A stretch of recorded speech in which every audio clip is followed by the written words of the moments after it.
Welcome everybody. Thank you for joining us today with our Maximising Your Job Opportunities webinar. Really appreciate you taking the time out to join us. So let's get started.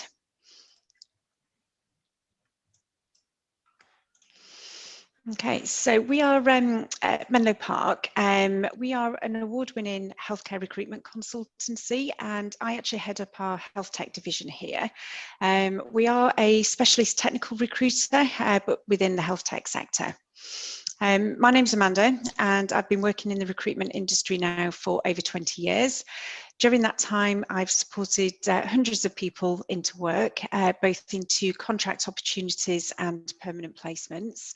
I've worked throughout the UK in primarily the IT sector, education and health tech. As well as managing candidates to perfect their to find their perfect job, I've supported them through the recruitment process, and I've also interviewed and hired many consultants in my own teams. I'm joined today by my colleague Tom, who'll just introduce himself. Hi everyone, thank you for joining us here today. My name is Tom and I work with Amanda. I focus on hiring for health tech companies both in the UK and the US. I've worked in recruitment for 10 years now, initially starting in the financial sector, and now my niche focus is health tech. During my career so far, I've helped over 100 people secure their next position. So thank you very much again for joining us here today. Thank you. We're also joined by Harriet, who's our marketing manager, and hopefully here to help us if anything goes wrong, but fingers crossed we won't need her. So today's webinar, we are going to focus on 4 main areas, and after this webinar you are going to be able to use your CV and LinkedIn to get you noticed more and increase your job opportunities. We're also going to help you prepare for an interview, and more importantly, we're going to give you an insight into what the interviewer is actually looking for. And we'll also give you a few tips and techniques as to how to get the most out of a recruitment agency, should you choose to work with one. We're not here to sell our services, but it is a good way to try and help secure your next position. Okay, so just a little bit of housekeeping. If you haven't already, just make sure you are muted and phones are on silent, so there's no distractions. I had said here to use the chat box for questions, but actually we're going to use the Q&A box for questions. So if you could use the Q&A box for questions and the chat box for chatting. The session is recorded, just to let you know. I hope that's okay for you all. But we are, the way we've structured today, we are saving time at the end for a Q&A session. So we're going to allow 10 to 15 minutes at the end for Q&A. But we do want to hear from you as we go along. So if you do have questions as we go through, please put them in the Q&A box. And, if appropriate, we'll stop and pause and answer them as we go along. But if we don't answer them, please don't worry. We will come back to them all and allow time for those at the end. We also would love to hear from you as well. We'd like to know who you are, who's joined us today. And my colleague Harriet is going to put our details on the chat box as well. So she'll put a link to our company page and our LinkedIn profiles. So please do connect with us. We'd love to hear from you. And if you've got any questions after the webinar or want any future advice, then please reach out to us. We'd love to hear from you. If you're also happy to network, then pop your own LinkedIn profile into the chat box as well. Okay, and over to Tom. Tom will just go through maximising your LinkedIn profile and your CV first of all. Brilliant. Thank you once again for joining us. Again, I'll start off with the LinkedIn profile. First of all, to talk about how to get the best out of your LinkedIn profile and how to use it appropriately. So just the first point is keep your profile updated. I know it's obvious, but there are a lot of people who I reach out to who don't have their latest position on their LinkedIn, which can waste time. So just make sure that you have, your most recent position when you've started it, as well as a brief description of what you do. You can have it down as 3 bullet points or a paragraph, and just make sure that's all in line as well as your kind of other positions that you had previously. Very good way to do this is if you follow the steps set out by LinkedIn to get your profile to all-star level. So, which simply basically, if you go onto your LinkedIn profile page, it will tell you what level your profile is at currently, and you'll be able to follow the simple steps, which I have a picture on the in the right-hand side at the top there, to get additional information onto your profile to make sure it's all complete. Benefit of doing this is when someone does look for your skill set using the LinkedIn search function, you'll be able to appear in the first couple of pages rather than all the way at the back, where nobody will get to realistically. So make sure that's all completed and nice and updated. Keep yourself easily contactable. So basically have your profile set as to open network, which basically means anyone who's not connected with you is able to then send you a message without having a LinkedIn premium subscription. So basically just maximizes your chances of getting a message being contacted for the appropriate opportunities. Have your phone number and email address on your profile. This won't be visible to people who are not connected to you, but it's important that information is there so they can easily reach out to you. Enable message notifications. So by default, LinkedIn will subscribe you to all sorts of notifications, such as birthdays, company posts, etc. The most important one is to enable message notifications, just so you're notified when people are trying to reach out to you about relevant opportunities. You can do this in LinkedIn settings, and just don't block emails, and enable messages, and they'll pop up on your app once you have it on. Follow interesting companies on your LinkedIn page. So anyone who you have a personal interest in, perhaps a company that you can yourself working in, make sure you follow them. A lot of companies use LinkedIn to promote, their latest news, such as latest funding rounds for startups, latest positions, latest hires. So it's a good way to stay updated with certain companies, especially if you're hoping to get an interview there. Consider your job title and how it's viewed on LinkedIn. Remember, this is different to your profile is different to your CV. So rather than having a Java developer underneath your picture, it would be a good idea to be a little bit more descriptive, like passionate about using Java to enhance mental health startups. It stands out from the rest, and it'll get you more noticed. Interacting on LinkedIn. So if you are looking for new opportunities, set your status to open to work. This will enable recruiters, both internal and external, to see that you are looking for new opportunities. You can also select how actively you're looking, whether it be passively or actively looking for a new position. This won't be visible to your employer. So LinkedIn does take steps to block this. So if a colleague does look at your profile, they won't be able to see that you're looking. You can make sure you reply to messages you receive. So people would have taken the time out to look at your profile, message you about a certain opportunity. Now they might know that you're not looking necessarily at the moment, but just feel free to drop them a quick message and say thank you, but it's not something for me. It also helps you stay engaged. So a LinkedIn recruiter also allows people that do respond to messages be viewed in a different filter. So by replying to messages, you're actually interacting with people, which then gets you more notice from people trying to reach out to you if they do use that specific filter. So it's a good idea to get back to people. Follow up and check for feedback. So you will be interacting with recruiters who would be sending your CV over to clients. Feel free to kind of reach out to them a couple of days later and see what the feedback is. Now, that's not to say recruiters are not trying, but a gentle reminder can't hurt. Grow your professional network, so feel free to connect with people, like-minded individuals like yourself, to be able to kind of discuss different topics. It really helps your profile get noticed. The more connection you have, the more visible your profile will be. Share interesting posts that appear in your LinkedIn feed. So from the companies and from the people that you're connected to, you will see different posts that they share on LinkedIn. It's a good way to start discussing your opinion and interacting with the broader audience.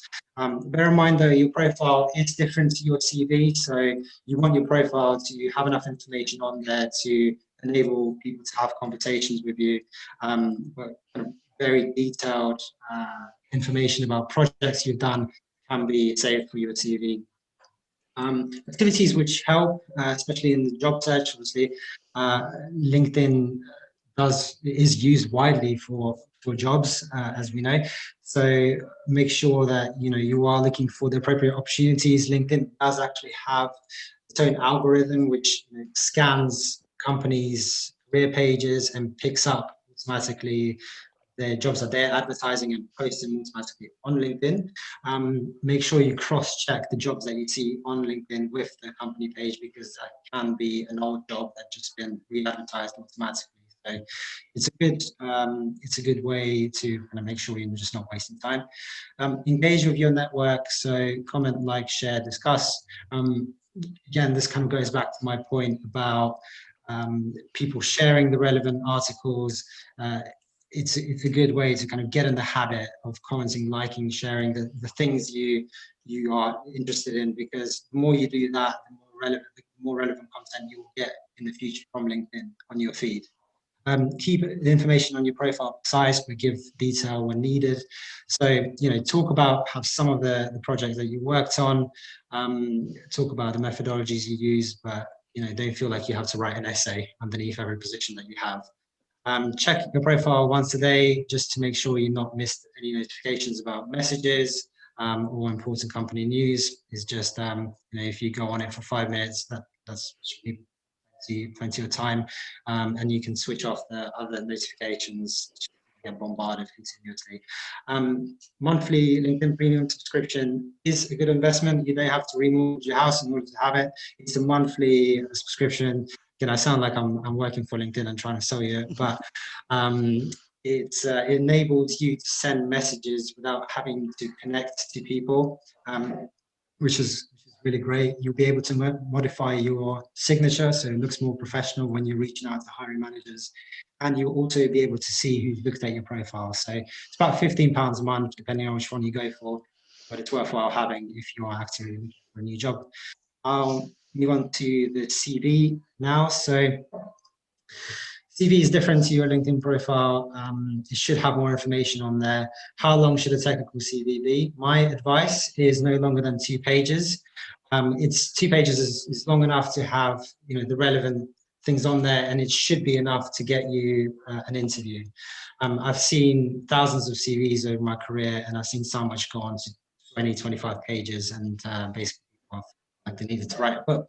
But there's no need for that. Keep it to 2 pages.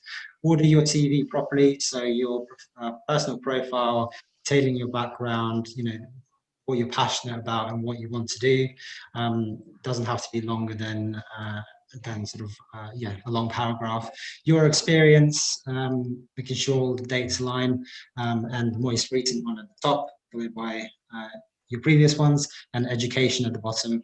Unless you are a graduate and you are looking for a new position, where that's where education is more important, and you should have the education after your personal profile, and then perhaps some of the work experiences you've done leading up to this moment. A good CV should be relevant to the position, so it should it should basically detail what the important skills are, and that's kind of brings me on to, you should tailor your CV to each job that you apply. That's not to say you should copy and paste the job description onto your CV. You should look out for the relevant points that the position requires and emphasize that on your CV. Because the person will have a peak in the 10 seconds of viewing your CV. That's when kind of the most interest is, and they'll be able to see whether you're a good candidate for the job. Dedicated section to technical skills, mention methodologies and tech stack. So especially for if you're applying for business analyst, project management positions, I often don't see enough detail about the projects that business BAs have worked on. There's not enough about their kind of agile waterfall experience. So make sure you talk about different projects, how you went about it, and what you managed to achieve. Balance your technical experience with additional skills such as managerial, team leading. Again, it's not, even if it's not necessary from a specific role, especially if you're working for a startup, if you do have managerial experience or additional skills, it's worthwhile listing on there, because at some point that may be beneficial, and as the company continues to grow. Don't forget to include completed courses and qualifications. So anything you're passionate about, any additional courses, specific software which you took time out of your work to study, get that on your CV. It's always good, worthwhile having. GitHub links are totally fine. In fact, they do help a lot for development positions, especially if you're very active on GitHub. You can see what kind of projects you've done outside of work. Position date, email, and number. So make sure that's all aligned and there's no holes in the CV. Otherwise, you'll be scrutinized and questioned, what have you done during that time? Make sure the email is nice and professional. No ditchmyface@yahoo.com, for example. Photo is not needed, especially in the UK. Again, that's different in Europe. So if you are based in mainland Europe, I know photos are very common. So I don't feel the need to not have that on there, but in the UK it's not. And especially, for the creative roles, photo might help too. Generally speaking, it's not needed. Try something different to stand out. Digital CVs have become more commonplace, especially for developers. So it's a good way to get noticed. I have included a link down below, so I'll ask my colleague Harriet to put that on the chat box so you can take a look at it. But effectively, it's just a different way to stand out, and you'll be able to, if you click on that link, you'll be able to scroll down, and it takes the person who's viewing that on a journey to see how that person's progressed through their career. Finishing touches, keep in mind, the spelling errors get noticed quite frequently by interviewers, and it's a big mistake. So just make sure everything is tidy and there aren't any obvious spelling errors. Simple font, clear layout, and reads nicely. So feel free to deviate from Times New Roman, but perhaps don't go too crazy on Gothic font. Clear layout, so just making sure there's not too much detail on the CV, so it's not, the font is big enough for the person who's reading it to read it nicely. A cover letter, it's not always a must, but it's always a good idea, because it kind of gives you a chance to show off that you've studied the company, you've looked at the position, and gives you an advantage over some people to basically stand out amongst our applicants. If you're unsure about all of these other things, you can always ask the recruiter that you're working with for their opinion. Again, working with recruiters, you want to trust them and they want to trust you. So there's a good chance that they'll be able to offer their opinion and try and help. But kind of the main thing is trying to demonstrate a growth mindset of that specific company that you're applying to. So you want your CV to demonstrate you're in the right point of your career to kind of match the growth of that company. But I hope that's useful, and I'll hand over back to Amanda now and talk you through about interview. Okay, thanks, Tom. Okay, so congratulations. You've managed to get the interview. Your CV and your profile have done the hard work. Now it's time for you to do some hard work. The time when you really want your confidence and charisma to be on point is when you're sitting in the interview chair. So it's now down to you to show the interview that you are someone that they like, someone that they could work with, and that you can communicate that you've got the skills that are going to make you a good fit for the job. One of the most common mistakes that we see is people not paying enough time to their planning and preparation before interviews. So by being prepared for an interview, I don't just mean doing a little bit of research on the company and seeing where they are and whether you can get there on the #1 bus. I mean preparing you for the interview and really giving yourself the chance to smash the interview. So we're going to show you today by getting your preparation right. You've got the best chance of confidently answering the questions during the interview, and you are going to sail through it. Now, obviously, if your job is a IT position that you're applying for, you will want to brush up on technical skills, particularly any that you may not have used in a while. A necessary evil, I'm afraid, of all tech jobs is going to be a technical interview, but the soft skills are becoming more and more valued and something that hirers are looking for more than ever before. IT recruiting has evolved tremendously over the last decade, and organisations have become more IT friendly, and as a result, companies are expecting so much more from their tech colleagues. They now need tech staff that can accommodate these evolving and demanding needs from customers. Your future boss will want to make sure that they can trust you to interact well with peers and suppliers, and more importantly, their clients. They will be looking for things like problem-solving skills, communication skills, leadership skills, and this section will help you prepare and demonstrate some of these softer skills. Okay, so when preparing for an interview, yes, you need to research the company.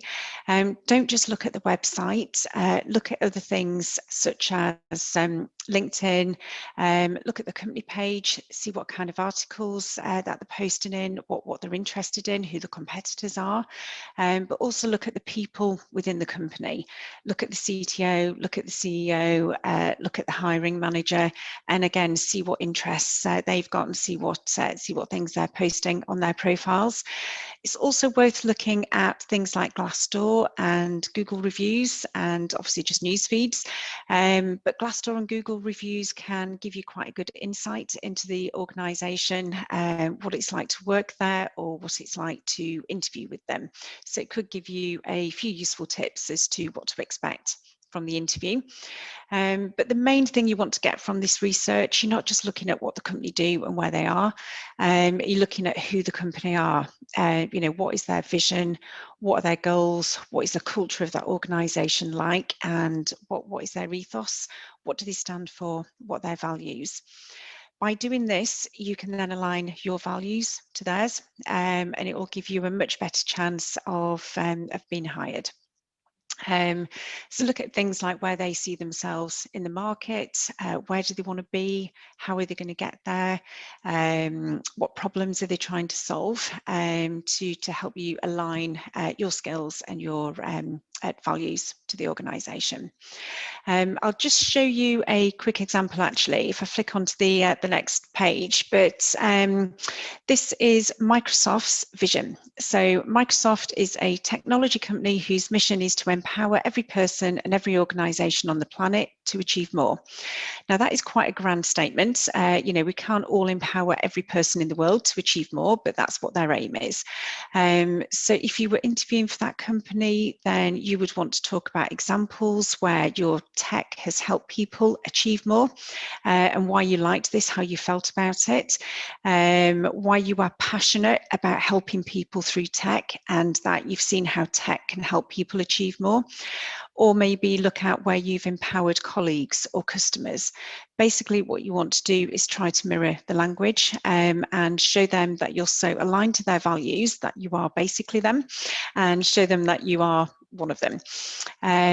If, for example, they describe themselves as an innovative company, then come up with ideas and solutions about where you have, talk about where you've come up with ideas and solutions that have been innovative to match their language.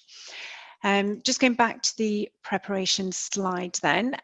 So another key thing will be to make sure that you read and understand the job spec and the job description.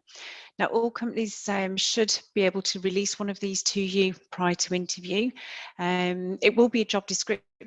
It will also include the qualification, skills or experience that they're looking for. But what I want you to really focus on when you look at the job spec is the skills, because if you can understand the skills that they're looking for, you're going to be able to interview much more confidently and show them that you, again, are aligned and you've got the right skills that they're looking for. One thing I would always recommend to anybody starting a new job search is, to actually sit back and think what your skills are.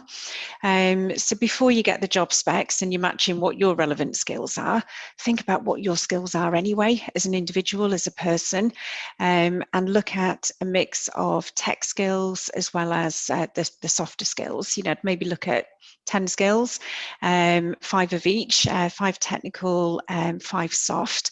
And then next to those skills, write down a couple of situations or scenarios that you can think of where you've demonstrated those skills, because that's what's going to be key coming into the interview. It's okay saying, that you are, a hard worker or you pay attention to detail. But when it comes to the interview, you need to demonstrate it. So make sure you're practicing that beforehand, and you are preparing yourself by thinking of situations and scenarios that will help demonstrate those skills. Make sure you are confident and you know what your top strengths are. If you don't know your strengths, there are sites out there that you can go away and find your strengths. There's a company called Strength Finder that does a sort of personality profile and actually gives you, I think, 5 top strengths. It's really useful to know what your strengths are, because you can sell those in an interview. You also need to start practicing those potential difficult questions that invariably are going to come along. An interviewer is going to ask you, why should I offer you the job? What can you bring to the organisation? Tell me what you're most proud of. What's your biggest achievement?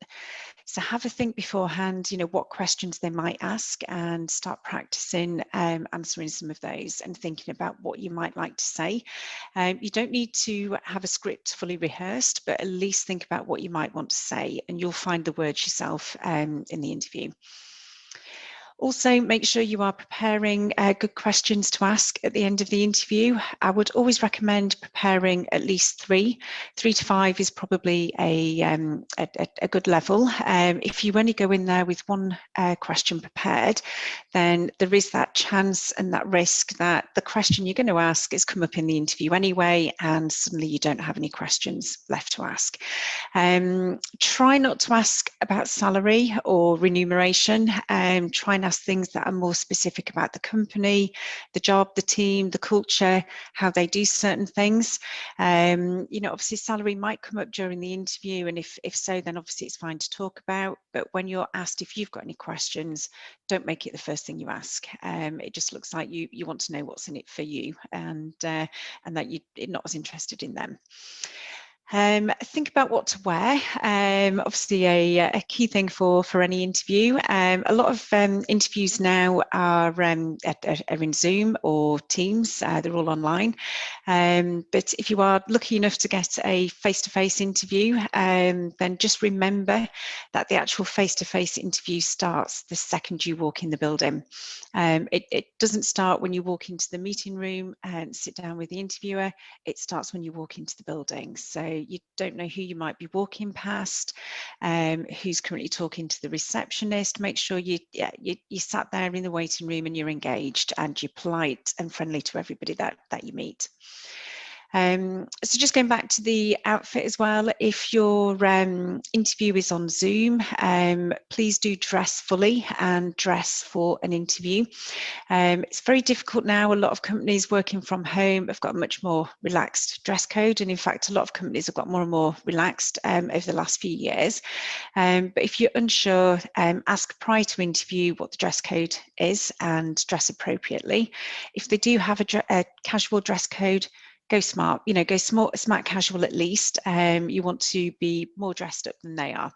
The interviewer might well be wearing a hoodie, but make sure you're dressed for the job and dressed to impress. Believe it or not, I actually had a situation recently where a colleague came to me after an online interview, and halfway through the interview, the gentleman that she'd been interviewing had to get up and pick up his passport and some documentation. And as he did so, unfortunately, he walked in front of the camera, and he was only dressed from the top half, so he was still in his boxer shorts, which you might think you can get away with things like that. You think you can get away with having your pajama bottoms on, but actually dress for the job that you want and dress appropriately. I'll also come on and just talk to you about a couple of things called the STAR technique and the elevator pitch. Now, we don't have a lot of time here today, so I'm not going to go into these in a huge amount of detail, but just give you a little bit of an insight to them, and the both things that actually you can look at online. So there's quite a lot of information online about how to answer questions using the STAR technique and to prepare what is your elevator pitch. So I'll just give you a little overview of those now. So STAR is a framework for answering behavioural questions. So those questions such as can you describe, tell me about, or give me a situation where. What the STAR framework won't do is give you or find you the appropriate anecdote that you need to answer that question.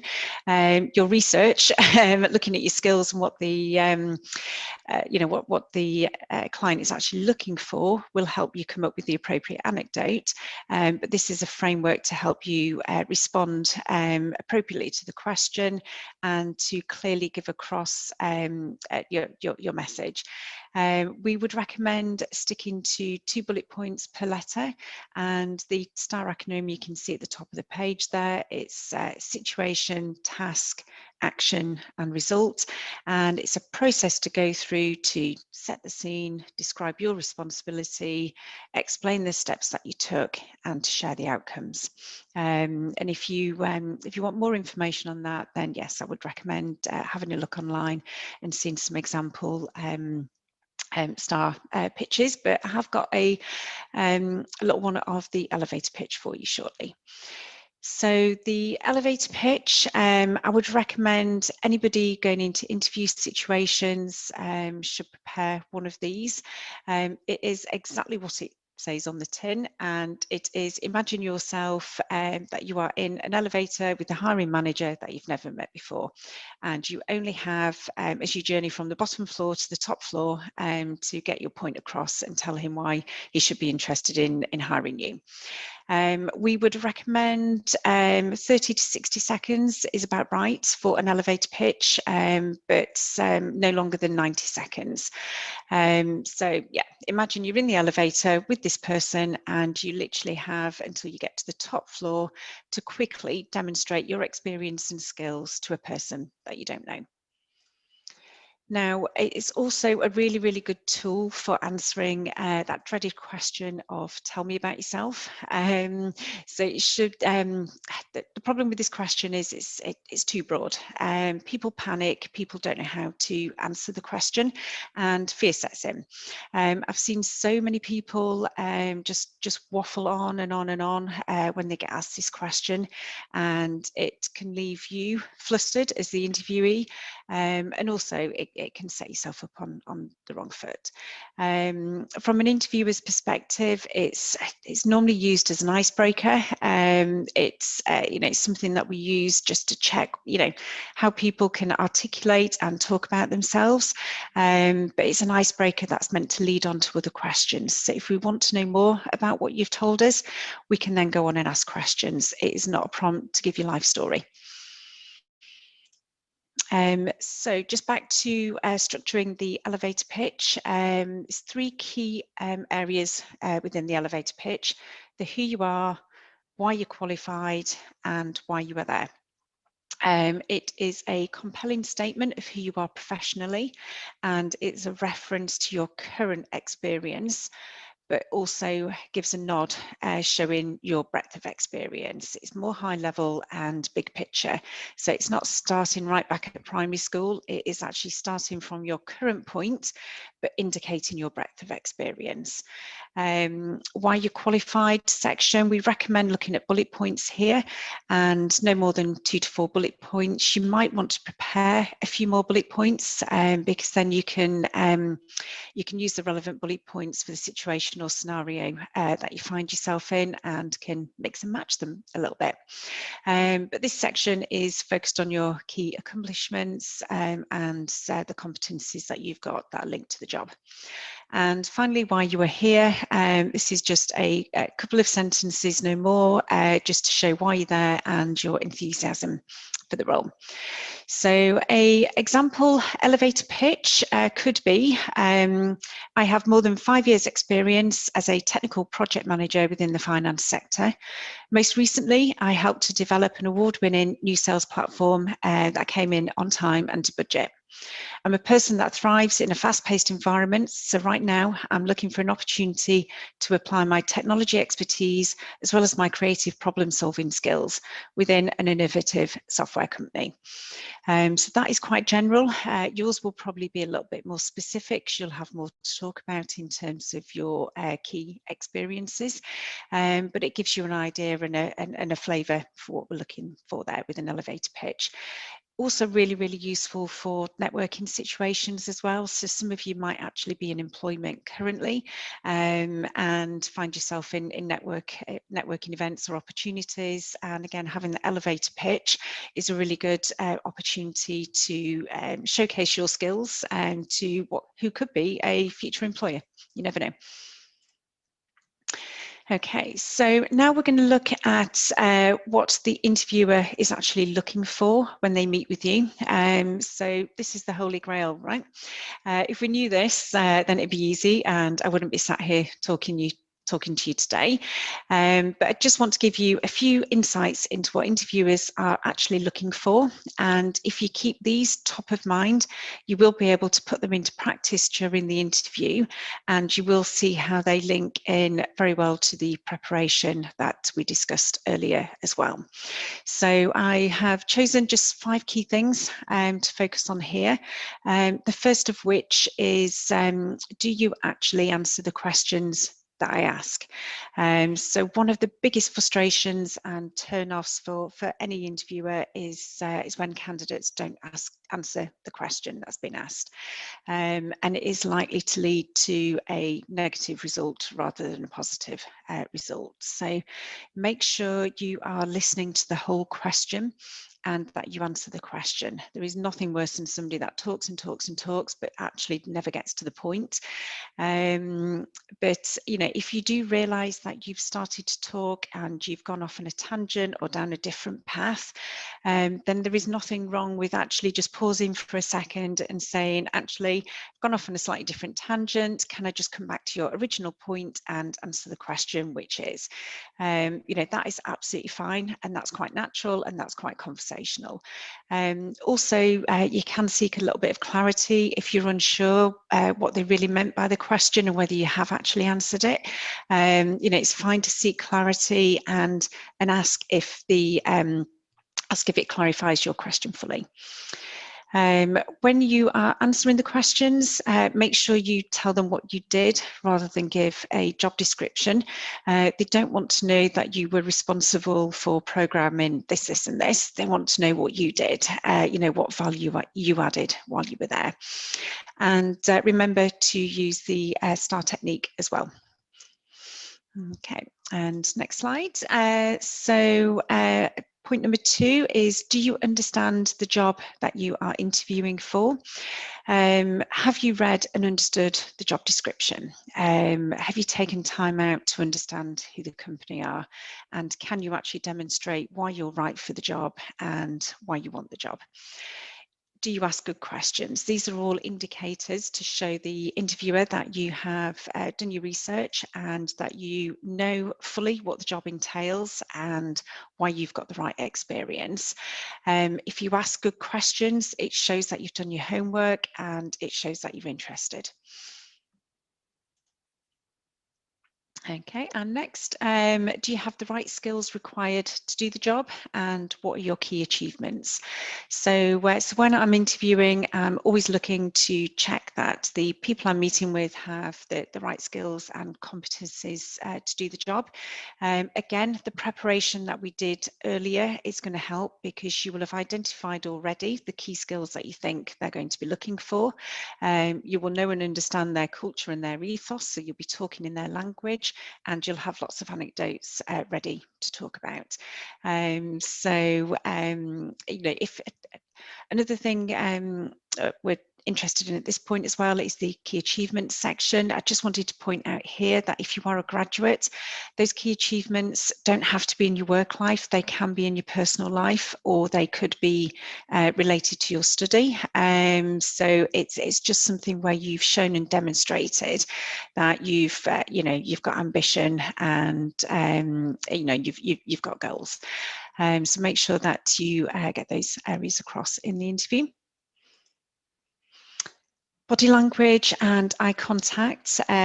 Look, we expect you to be a little bit nervous, and it's okay to be nervous. It's fine to be nervous, and most interviewers will make allowances for that. But just make sure that your body language is giving out the right message. Does it show you to be positive, enthusiastic? Does it show that you're interested? Does it show that you want to be there and you genuinely want to work, want to find out more about the organisation? So no slouching, no fidgeting. Make sure you do sit up straight. Even if you're on a Zoom call, it's really, really important to sit up straight. Your positioning, your persona, and your tone of voice all change if you sit up straight. Don't fold or cross your arms. It is occasionally okay to use hand gestures, and in fact, to be honest, I probably would recommend using some hand gestures, but just don't do it all the time and be sort of quite frantic. Make sure you are making eye contact with the people involved. If there are more than one person interviewing, then you need to share that love, I'm afraid, and you need to give them all a little bit of eye contact. Make sure you've got a nice smile. Your smile is balanced and it's not too exaggerated. If you sit there grinning like a Cheshire cat for an hour, then that will probably start to put people off. And nod your head to show that you're engaged and that you're listening. And finally, an interviewer is always looking for that ultimate fit. Are you going to be a fit with our company and culture? Now, in some aspects, there's not a huge amount you can do about that, but just remember, you need to be yourself, be natural, and let your personality come through. Hopefully the preparation work that you've done to align yourself with their vision and values, they will see you as that perfect fit for the job, because you're going to be talking like them, you will sound like them, you'll have experiences that demonstrate why you should work there. You will be so like them that they will have no choice but to bring you into the fold. Okay, and just before we move on to Q&A, then our final topic really is working with recruiters. So here we just wanted to give you a little bit of information and a few tips around working with recruiters. I just wanted to talk about the benefits of working with recruiters. So finding a job is hard work. It's a full-time job trying to find work, and if you're in work currently, then it becomes even harder. And why not have two people working hard on your behalf, to try and hunt down those opportunities for you and to find interviews. So as recruiters, we will work proactively on your behalf, but it will never conflict. We would never say to you, no, you can't look for your own job. All we're doing is complementing the work that you're doing. And as long as you have an open and honest conversation with your recruiter, then you're not going to be duplicating any work or opportunities. Recruiters also talk directly to hiring managers rather than quite often avoid HR, or at least have the relationship with both. But this means they can really get to know and understand what the actual hiring manager is looking for in the interview, but also what they're looking to see on a CV as well. So it's one of the first questions when we'll take a vacancy. We want to know exactly what that hiring manager is looking for on a CV. We can then share that information with you, and we can make sure that your CV is then tailored to match what the client is looking for. I've had so many occasions where I have submitted CVs in the past that have been dismissed at first, but I know that that person has been the right match, and actually as the recruiter, I've gone back to the hiring manager and sold that candidate and explained why they should actually, you know, why I believe they should meet with that candidate. And 9 times out of 10 when that happens, you know, the client will agree and actually be thankful that we've persuaded them to have another look at that CV.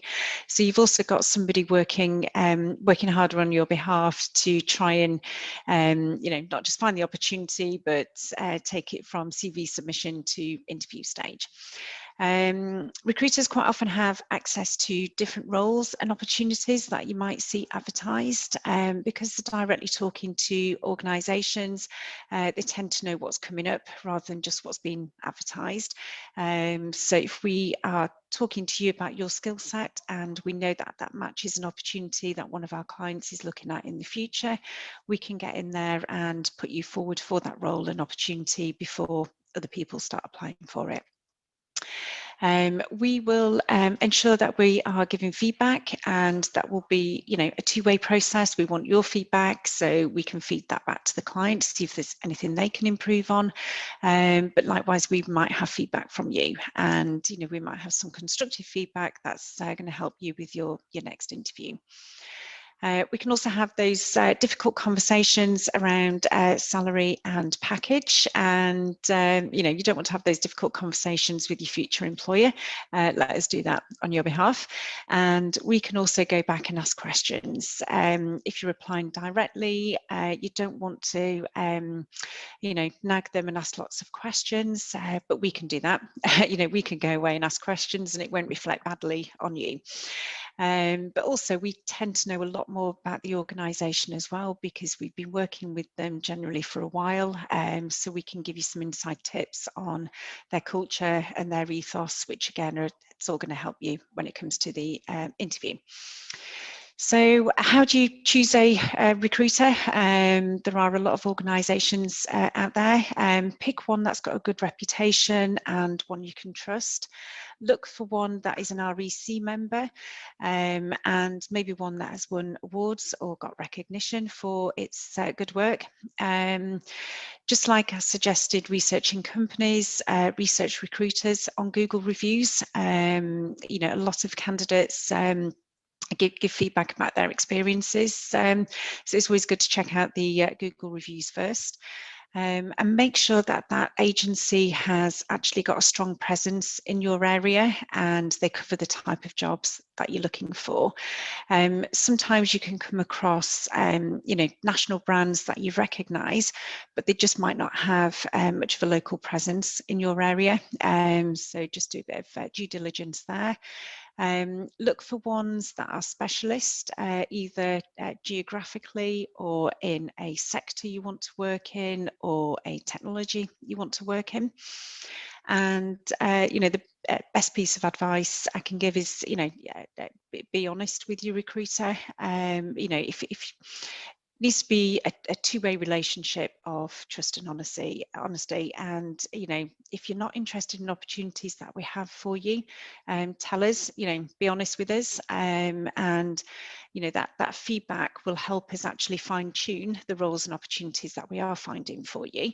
So don't feel like you have to you know, go for the opportunities that we bring to you. It is completely your choice, and you know, it's just about having a two-way conversation and seeing us as a extension of your job search.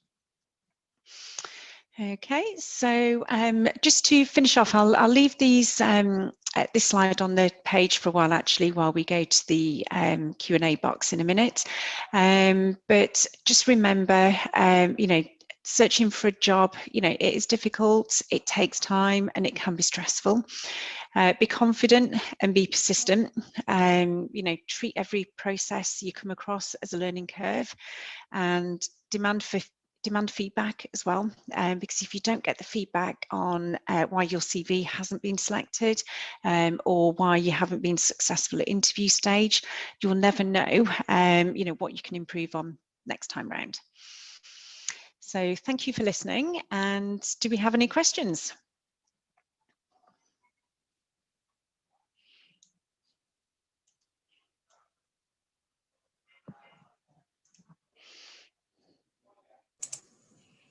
Amanda, we do have a question in the chat box. Okay. I'll read it out. It says, how is the best way to answer questions that are ambiguous? So an example that they've given is, tell me about a time when you have had to make a decision without all the information you needed. So I guess it's how to answer those ambiguous questions. So the example was where you've had to make a decision. Yeah, so the example they've given is, tell me about a time when you had to make a decision without all the information you needed. Okay, so I guess, you know, potentially it's thinking about what the interviewer might be looking for with a question like that. So they could be looking to see how you think on your feet. They could be looking to see, you know, how proactive you are, how solution focused you are. So you know, again, it's looking at those anecdotes or situations or scenarios. So thinking about when you were in a scenario that was like that, where maybe you didn't have quite enough information to complete a task fully, but talk about what you did. You know, the fact that you didn't have the information is a little bit out of your control, but talk about what you did to try and overcome that, because they'll be looking for your ideas, your solution focusedness. Does that answer your question?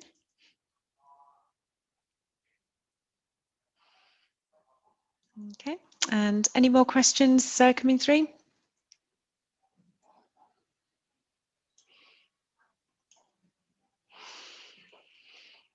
Yep, I think just to remind you while we're waiting for those, then, you know, top key takeaways, I guess, from today. Is your CV of solid quality, and is it going to help you land an interview for the job that you're applying for? One way to think about it is, if you were the hiring manager, would you want to interview you? You know, would you see on that CV what you expect to see? LinkedIn, to make sure your profile is at an all-star level and that your career history is to date and accurate. But the most important thing as well with LinkedIn is to make sure that you are getting involved in conversation. You're following people, you're sharing articles, you're commenting on them, and you're getting yourself noticed in the space that you want to get noticed in. And, you know, job search, yes, it is still a numbers game, but it's important to combine that with quality research to make sure you are standing out from the other applicants. And, you know, make sure you have clearly thought about your skills and your strengths, and before you go into any interview situation, make sure that you have thought about anecdotes that can describe and talk about situations where you have displayed those skills. Okay. So, thank you very much for your time today. I hope you found that useful. Please do connect in with us, and you know, if you have any further questions after the event, then please feel free to link in with either myself or Tom, and we can have a separate chat with you outside of this. And I will now just hand you back.